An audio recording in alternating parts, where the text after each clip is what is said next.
기도하겠습니다. 하나님, 이 시간 하나님의 말씀을 듣습니다. 우리의 마음의 문을 열어주셔서 하나님이 어떤 말씀을 하실지 집중하고 그 말씀을 듣고 행하는 믿음으로 하나님 이 시간에 우리와 만나주시고 인도하여 주옵소서. 알게 하여 주시옵소서. 감사하며 예수님의 이름으로 기도합니다.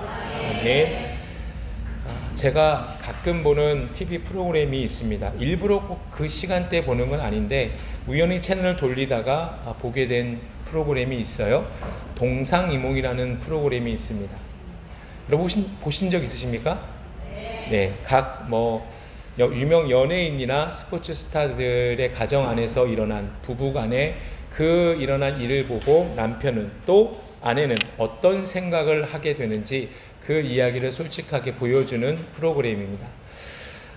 기혼 남성인 저로서는 당연히 이 관심을 가게 되는 프로그램이더라고요. 그래서 이 프로그램에 어떤 의도로 기획되었는지 직접 홈페이지에 가서 그 의도를 한번 찾아봤습니다. 자막 한번 보시면요. 보세요. 광활한 우주. 어쩌다 너는 나의 운명이 되었을까? 사랑에 빠진 커플들. 그 속에 같고 다름을 들여다보는 영화 같은 이야기. 똑같은 일이라도 남녀 입장에 따라 서로 기억의 조각이 다르다. 그래서 시작되는 이야기. 이렇게 시작되고 있더라고요. 기획 의도가. 여러분, 매우 장황하다 설명할 수 있겠지만 솔깃하지 않습니까? 참 글 잘 써요. 방송국 사람들 글 잘 써요. 이것을 보고 정말로 멋지다라는 생각을 하게 되었습니다. 그래서 이 의도를 보면서 동상이몽이라는 사자성어를 다시 한번 찾아보았습니다. 동상이몽, 여러분 동은 무슨 동자죠? 같을 동, 상은 침상상이에요. 이는 다를 이, 몽은 꿈몽이에요. 그래서 직역하면 뭐죠? 같은 잠자리에서 다른 꿈을 꾼다라는 뜻이죠. 그럼 이걸 좀 풀었으면 어떤 거죠? 서로 같은 처지에 있으면서 서로가 받는 생각들, 또 그들이 생각하는 이상이 다르다는 거죠. 또 겉으로는 함께 행동하면서 속으로는 다른 생각을 갖는 것이다 라는 사전적인 의미를 갖고 있습니다. 같은 상황이 발생했을 때 이에 대한 생각과 또 대처 등이 다를 때 동상이몽이다 라고 말할 수가 있겠습니다. 그런데요, 오늘 이 본문에서 바로 이런 동상이몽의 상황이 펼쳐지고 있습니다. 오늘 본문은 53년에서 58년까지 있었던 사도 바울의 3차 전도 여행 중, 특별히 마지막 여행 여정 중에 있었던 일입니다. 지도를 잠깐 보면 바울의 3차 전도 여행이 어떻게 진행되고 있는지 살펴보겠습니다. 자, 보세요. 시리아 안디옥에서 출발해요. 그리고 갈라디아와 부르기아, 그리고 에베소, 그죠? 그런 다음에 마게도니아를 거쳐서 밑에 베레아, 그리고 아가야, 아덴, 아테네가 아덴이에요. 고린도까지 갔다가 다시 빌립보로 올라가게 됩니다. 그리고 빌립보에서 드로아, 배를 타고 드로아로 왔는데 이 드로아는 여러분 잘 아시는 유두고라는 청년이 바울의 말씀을 듣다가 졸았죠. 그래서 떨어져 죽게 되는, 그런데 바울이 다시 하나님의 능력으로 살려주는 사건이 있었던 지역이 드로아입니다. 그런 다음에 드로아에서 아소라고 하죠. 이 아소라는 지역을 여러분 꼭 기억해 두세요. 오늘 말씀에서 한번 등장합니다. 그리고 아소에서 여러 섬들을 지나 그리고 밀레도로 가서 또 여러 섬을 지나서 바다라라는 곳을 통해서 저기 지금 이제 이스라엘, 지금 팔레스틴 지역이죠. 두로에, 그리고 돌레마이, 그리고 가이사랴, 그리고 마지막 여행지 예루살렘으로 가게 됩니다. 마지막 한 번 더 눌러주세요. 예루살렘까지 가게 되는 여정이 3차 전도여행의 여정입니다. 그러니 오늘 본문이 가이사랴 얘기가 나오고 또 조금 나중에 볼 부분인데 그 바로 위에 두로, 이 지역의 얘기가 나온 거 보니까 3차 전도여행의 처음입니까? 중간입니까? 마지막입니까?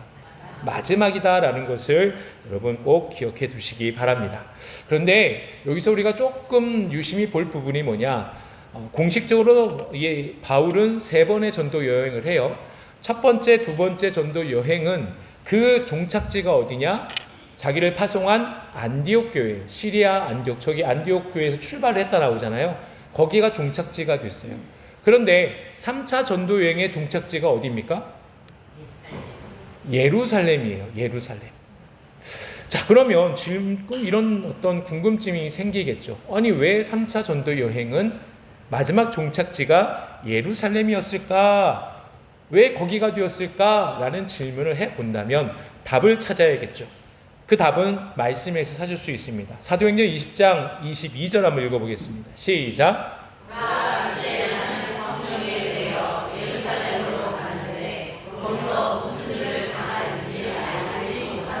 아멘. 사도 바울이 왜 종착지를 예루살렘으로 가게 되었는지에 대해서 이유를 정확하게 알려주죠. 그것은 곧 그가 어디에 매인 사람이다? 성령에 매여 있기 때문에, 성령의 인도하심을 늘 따라가는 사람이기 때문에 그 성령께서 예루살렘으로 가라 하셨다. 결국 그의 종착지 예루살렘은 그가 결정한 게 아니라 성령의 명령으로 그 성령의 인도하심을 받아 가게 되었다라는 겁니다. 그러면 왜 성령께서는 바울을 종착지 예루살렘으로 가게 하셨을까? 한번 생각을 해볼 필요는 있습니다. 그런데 오늘 저는 바울의 3차 전도 여행의 끝이 다가오는 상황 가운데 조금은 이해할 수 없는 상황을 발견하게 되었습니다. 우리 사도행전 21장 4절을 한번 읽어볼까요? 시작.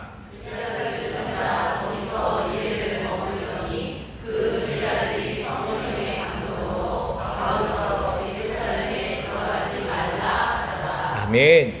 여기서 제자들은 가이사랴 전에 있었던 바울의 여정 중에 두로라는 지역이 있었어요. 그 두로에 잠깐 머물 때 두로에 있었던 예수님을 믿는 성도들을 얘기하고 있습니다. 근데 조금 이상하지 않습니까? 어떤 이상한 점 발견하실 수 있지 않습니까? 금방까지도 사도 바울은 성령에 매여서 예루살렘으로 가라 하셨어요. 근데 여기 21장 4절에 보면은 그 두로의 성도들이 성령의 감동으로 바울더러 예루살렘에 들어가지 말라 하더라. 이상하지 않습니까? 둘 중에 하나는 분명 가짜다. 그죠? 악한 영일까요? 참으로 동상이몽의 상황이 펼쳐지고 있다라는 것을 저는 발견하게 되었습니다. 결론적으로 말씀드리면 여러분, 성령께서 말씀하신 것은 바로 하나님의 뜻은 동일했어요. 변하지 않았어요. 그렇다면 뭐가 문제라는 거죠? 그 말씀을 받는 사람들이 어떻게 그 말씀을 이해하고 있느냐에 따라서 결론이 다르다라는 것을 말씀을 통해 알 수 있습니다. 그러면 동일하신 성령 하나님의 뜻은 무엇이냐? 이것이에요. 3차 전도 여행의 마지막 종착지는 예루살렘이다. 그러나 예루살렘에 가게 되면 너에겐 고난과 결박이 따를 것이다. 여기까지가 하나님의 뜻인 거예요. 이것이 바로 바울과 21장 4절에서 읽었던 두로 지역의 그 제자들에게 말씀하신 성령의 감동이었습니다. 그러니 그것을 받은 사람은 서로 다른 반응을 하고 있어요. 즉 바울은 예루살렘에 비록 환난과 결박이 있을지라도 하나님의 뜻이라면, 복음을 위해서라면 나는 그곳으로 지체하지 않고 가겠습니다 라고 바울은 고백했어요.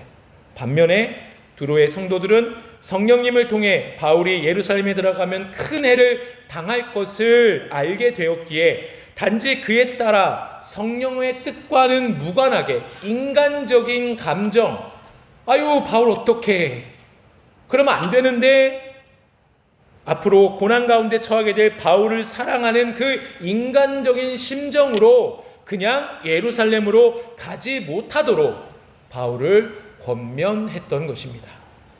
이해가 되십니까? 우리가 믿는 하나님, 하나님과 동일하신 성령님, 어제나 오늘이나 내일이나 늘 똑같은 분이세요. 연합하시는 분입니다. 하나님의 뜻은 항상 같습니다. 그러나 이것을 어떻게 받아들이냐에 따라서 그에 따른 반응이 분명히 차이가 나는 동상이몽의 상황이 오늘 말씀에서 지금 펼쳐지고 있는 거예요. 여러분, 그러면 어떻게 같은 예언을 듣고도 이렇게 서로 다른 반응을 보이고 있는 것일까요? 말씀을 준비하면서 특별히 이 문제의 해답을 얻기 위해 바울이 걸었던 발자취를 따라가 보았습니다. 그래서 제게는 너무나 큰 도전과 은혜의 시간이 되었습니다. 오늘 말씀 분명히 저를 위한 말씀이었습니다. 나아가 이 말씀을 듣는 우리 모두에게도 하나님 주신 위대한 말씀, 은혜의 말씀, 결단의 말씀, 어떻게 이 세상에 우리가 살아가야 되는지 그 방법을 알려주시는 말씀임을 여러분 믿고 말씀에 집중하고 말씀을 듣고 내가 행하겠습니다라는 결단의 그런 귀한 시간이 되시길 주님의 이름으로 축원합니다. 옆에 분 다시 한번 인사할까요? 말씀에 집중합시다. 아멘. 집중합시다. 제가 혹시 졸면 꼬집어 주십시오 라는 결단도 필요할 수 있습니다.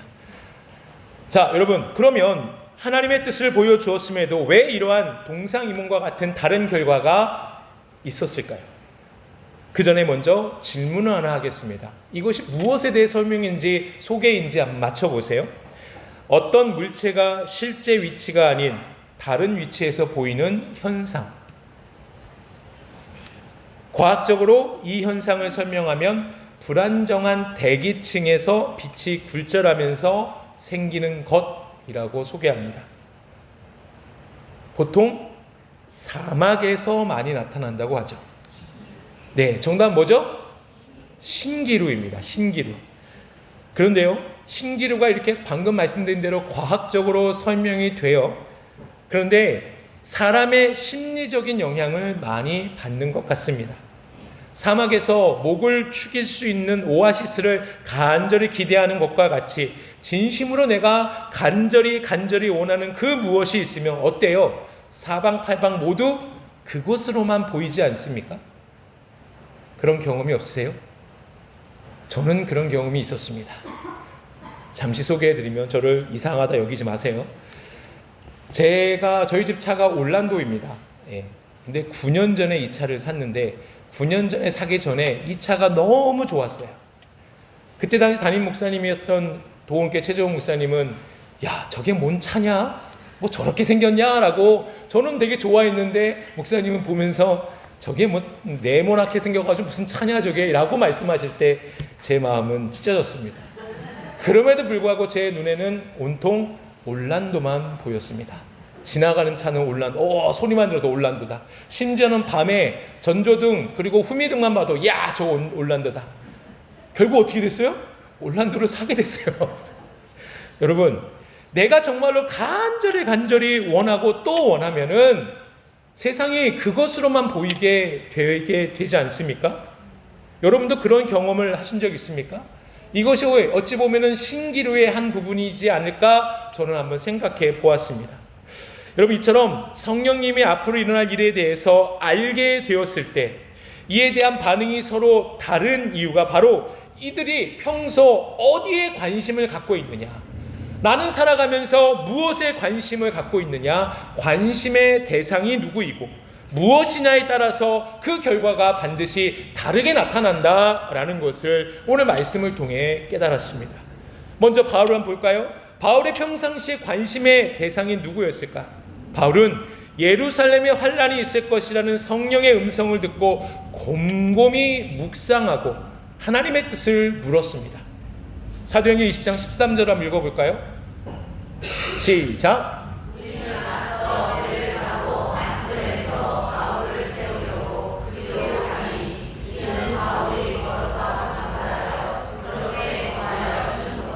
아멘. 아까 제가 그 지도를 보면서 아소라는 지역을 기억해 두시라고 말씀을 드렸어요. 지금 이 부분이에요.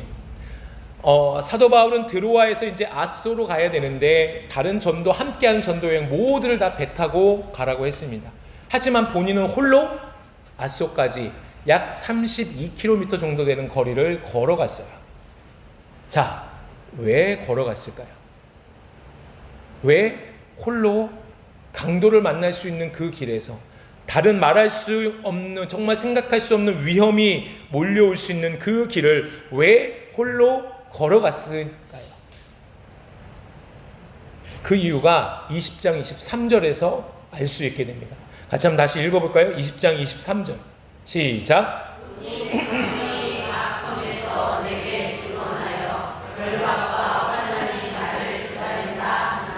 아멘. 여러분, 바울은 각성에 있을 때마다 복음을 전했어요. 근데 복음을 전할 뿐만 아니라 자기 안에 계속해서 성령께서 말씀하셨다는 거예요. 너는 예루살렘으로 가게 될 것이다. 그러나 그곳에는 결박과 환난이 너를 기다린다라고 계속해서 자기에게 말씀하셨다라는 거예요.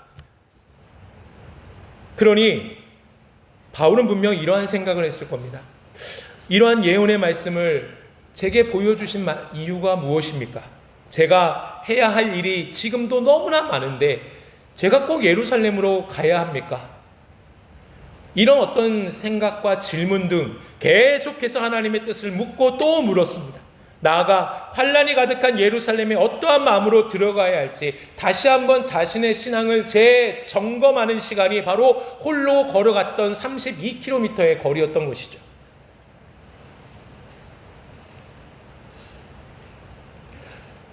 그리고 그는 홀로 걸어가면서 확신했어요. 믿음으로 계속 다짐했습니다. 이렇게 말이죠. 같이 한번 읽어볼까요? 바울의 다짐을. 시작. 순종하여 예루살렘으로 가겠습니다. 이것이 하나님의 뜻임을 확신합니다. 예수님처럼 그 길을 가겠습니다. 제게 용기와 믿음, 평안을 주옵소서. 아멘. 이 마음으로 계속해서 그때를 기다리며 복음을 전하고 여정을 계속 갔습니다. 여러분, 말씀 오늘 본문 10절 11절에서 보면 바울은 아가보라는 선지자부터 자신에 대한 예언을 실질적으로 보여주는 것을 보고 많은 주변의 사람들이 12절에 보면은 누가를 비롯해서 뭐라고 하냐, 가지 마세요. 동일하게 이 두로에 있는 제자들과 같이 가지 마세요. 예루살렘에 가지 마세요. 계속 권하고 있어요. 이럴 때 바울이 뭐라고 얘기하는지 아십니까? 본문 13절 한번 보세요. 13절 시작. 여러분이 어찌하여 울어 내 마음을 상하게 하느냐? 나는 주 예수의 이름을 위하여 결박당할 뿐 아니라 예루살렘에서 죽을 것도 각오하였노라 하니. 아멘. 여러분, 이러한 바울의 각오를 보면 예수님이 떠오르게 되지 않습니까? 예수님께서 예루살렘에 입성하실 때 이미 십자가의 고난을 아셨음에도 불구하고 흔들리지 않는 마음으로 예루살렘을 올라가셨던 유사한 상황이라 할 수 있지 않습니까? 바울의 평소 관심 대상은 하나님의 뜻, 예수님의 삶이었어요. 그래서 예수님처럼 자신에게 허락된 사명을 위해서 뒤를 돌아보지도 않고 좌우로 치우치지도 않고 앞을 향해 달려가는 그 모습을 오늘 이 결단, 13절의 결단에서 우리는 찾아볼 수가 있습니다. 저는 이러한 바울의 모습을 묵상하며 얼마나 마음에 뜨거워지던지요. 이러한 바울의 모습이 저뿐만 아니라 우리 모든 풍성한 교회 성도들이 가져야 할 믿음의 삶이라는 것을 확신합니다. 믿으십니까? 우리는 이러한 결단의 삶을 살기를 원합니다. 그러면 바울은 이렇게 관심의 대상이 하나님밖에 없었어요. 하나님의 뜻이었어요. 그러면 반면에 왜 다른 사람들, 두로의 성도들, 그리고 누가를 비롯한 함께했던 전도 여행자들은 왜 이런 결과가 나왔을까요? 그것은 곧 저들의 삶에 있어서 하나님의 뜻이 중요한 게 아니라 뭐가 중요했냐? 인간적인 연민, 문제만을 더 크게 보았던 것입니다. 결국 하나님의 뜻을 알지 못하게 되고 이렇게 되면 결국 문제 앞에서 쓰러질 수밖에 없는 저들의 연약함을, 나약함을 오늘 말씀을 통해 볼 수가 있습니다. 여러분, 이런 사람들의 대표를 우리가 말씀에서 많이 찾아볼 수가 있죠. 바로 가라한 정탐꾼의 말을 듣고 변했던 이스라엘 백성들의 모습을 한번 생각해 보세요. 가나안 땅을 정탐하고 온 10명 중에 몇 명이 우리는 갈 수 있다라고, 그 땅을 차지할 수 있다라고 말했습니까? 똑똑하십니다. 그러면 질문하겠습니다. 몇 명이 반대했습니까? 예? 10명이죠. 12명 중에 2명이 찬성했으니 자, 12 빼기 10은 2죠. 12 빼기 2는 10이죠. 10명이 반대를 했습니다. 똑똑하십니다. 그죠? 자, 10명이 반대를 했어요. 이 말을 듣고 이스라엘 백성들의 모습을 보세요. 민수기 14장 1절 2절 시작. 소리를 높여 부르짖으며 백성이 밤새도록 통곡하였더라. 이스라엘 자손이 다 모세와 아론을 원망하며 온 회중이 그들에게 이르되 우리가 애굽 땅에서 죽었거나 이 광야에서 죽었으면 좋았을 것을. 아멘. 여러분, 우리의 모습이 이런 모습 아닌가요? 그 얘기를 듣고 같은 상황을 보고 누구는 꿈을 꾸고 누구는 원망하고 있어요. 잘 보세요. 1절 보세요. 통곡을 하는데 잠시 통곡한 게 아니에요. 밤새도록 통곡했다라는 거예요. 저들의 관심 대상은 하나님의 뜻이 아니에요. 저들의 관심 대상이 홍해를 가르시고 메추라기와 만나를 주신 하나님이 아니라 지금이 내게 닥쳐있는 문제, 인간적인 연약함, 나약함만이 저들의 관심의 대상이었기 때문에 이런 문제가 왔을 때 저렇게 불만 불평하고, 그러니 그 두려움으로 문제만이 커 보이는 그런 결과가 있음을 말씀을 통해 여러분, 우리는 어떻습니까? 평소 우리는 하나님의 초청에 어떻게 반응하고 계십니까? 하나님의 초청은 여러 가지 방법으로 우리에게 다가옵니다. 오늘 본문에서와 같이 성령의 감동으로 하나님이 초청하실 수 있어요. 하지만 다양한 하나님의 방법, 여러 가지 사건이 있을 수 있고 우리가 생각할 수 없는 일들이 내게 다가올 때도 하나님의 초청임을 여러분 믿으시기 바랍니다. 그런 상황 가운데 우리는 어떻게 해야 됩니까? 바울과 같이 하나님의 뜻을 묻고, 하나님 왜 이 일이 나에게 일어났습니까? 하나님 왜 이 말씀을 제게 주십니까? 계속해서 32km를 걸어갔던 그 바울을 생각하면서 하나님, 저도 하나님의 뜻을 알기를 원합니다. 이렇게 살아야 하지 않을까요? 아니면 문제가 올 때마다 아휴, 한숨만 가득합니까? 웃으신 분들은 그렇게 하고 있어요. 여러분, 우리가 하나님의 초청이 있을 때 우리는 항상 매일 삶 속에 관심의 대상을 하나님께 두고 그 초청이 왔을 때 하나님의 뜻을 묻습니다. 하나님 뜻대로 우리가 살겠습니다. 이 마음으로 우리가 더 말씀과 기도로 들어가야 돼요. 왜? 하나님이 말씀하셨기 때문이에요. 시편 119편 130절 읽어보겠습니다. 시작.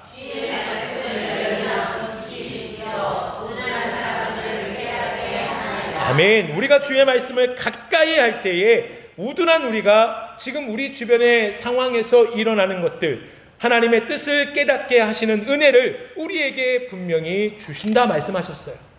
그럼 기도를 왜 합니까? 빌립보서 4장 6절 7절 시작. 아무것도 염려하지 말고 다만 모든 일에 기도와 간구로 너희 구할 것을 감사함으로 하나님께 아뢰라. 그리하며 모든 지각에 뛰어난 하나님의 평강이 그리스도 예수 안에서 너희 마음과 생각을 지키시리라. 아멘. 지금 일어난 많은 상황 가운데 아무것도 걱정하지 말고, 사람 의지하지 말고, 인간적인 생각하지 말고 기도와 간구로 하나님께 구할 것을 감사함으로 아뢰라 라고 말씀하세요. 이렇게 기도하게 된다면 모든 지각에 뛰어난 누가? 하나님께서, 즉 사람의 모든 것을 뛰어넘으신 하나님께서 너희 안에 평강을 주신다, 하나님의 뜻을 알게 하신다, 분명히 우리에게 말씀하셨습니다.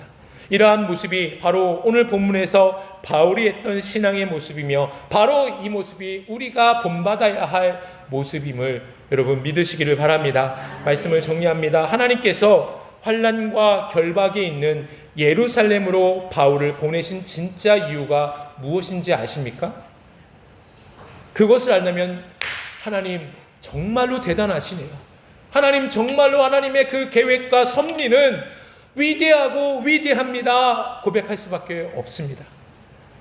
그럼 본문 11절에서 아가부라는 선지자가 바울의 띠로 자신의 손과 발을 메고 이렇게 말합니다. 유대인들이 이같이 이 띠 임자를 결박하여 이방인의 손에 넘겨주리라. 여러분, 여기서 손이라는 것은 상징적으로 어느 권세 아래 놓였다라는 뜻을 갖고 있습니다. 이는 바울의 체포부터 수감, 재판 과정 모두가 다 이방인, 즉 로마의 권세하에 이루어질 것을 뜻하고 있습니다. 여러분, 하나님께서 이처럼 바울을 로마인의 권세 아래 두신 것은 바울을 안전하게 로마로 가서 복음을 전하게 하시려는 하나님의 자비로운 섭리라는 것을 여러분 믿으시길 바랍니다. 사실 당시 바울은 유대인들의 그런 엄청난 핍박이 있었어요. 더 이상 복음을 전할 수 없는 상황이었어요. 그럼 그가 예루살렘에 가서 무슨 복음을 전할 수 있겠습니까? 그러니 이때는 그가 예루살렘 들어가면 만약에 다른 곳에 가게 된다면 이미도 유대인의 손에 잡혀서 죽을 수 있었던 상황이에요. 그러니 하나님께서는 로마로 가서 복음을 전할 수 있도록 그걸 예루살렘에 보내셔서 잡히게, 그리고 이방인의 손에 잡혀서 안전하게 목숨 위태롭지 않게 그를 지켜 보호하셔서 로마까지 가게 하시려는 하나님의 섭리가 바로 그 예루살렘 길이었다라는 것을 여러분 믿으시기를 바랍니다. 그러므로 우리가 어떻게 살아야 됩니까? 하나님의 초청에 하나님의 뜻을 물으십시오. 하나님, 왜 제게 이런 일을 주십니까? 원망하지 마세요. 말씀과 기도로 하나님의 뜻을 알아가시기 바랍니다. 왜? 우리 하나님은, 자 따라해 보세요. 우리 하나님은 위대하십니다. 우리 하나님의 섭리는 놀랍습니다. 여러분 믿으십니까? 이 믿음으로 어떠한 상황 가운데 하나님의 초청에 하나님의 뜻을 묻고 그 뜻을 알게 되면 순종하는 길로 들어서는 우리 믿음의 성도들 되시게 주님의 이름으로 축원합니다. 이 시간 우리가 말씀을 기억하며 찬양하겠는데요, 하나님의 초청 앞에 꼭 문제가 있을 때 우리 인간적인 생각이 아니라 하나님의 뜻을 아는데 최선을 다하는 삶을 살기를 원합니다. 그 마음으로 하나님 제게 말씀하여 주옵소서. 주님보다 절대로 앞서가지 않게 하여 주옵소서. 나를 붙들어 주옵소서. 이 믿음으로 함께 찬양합니다.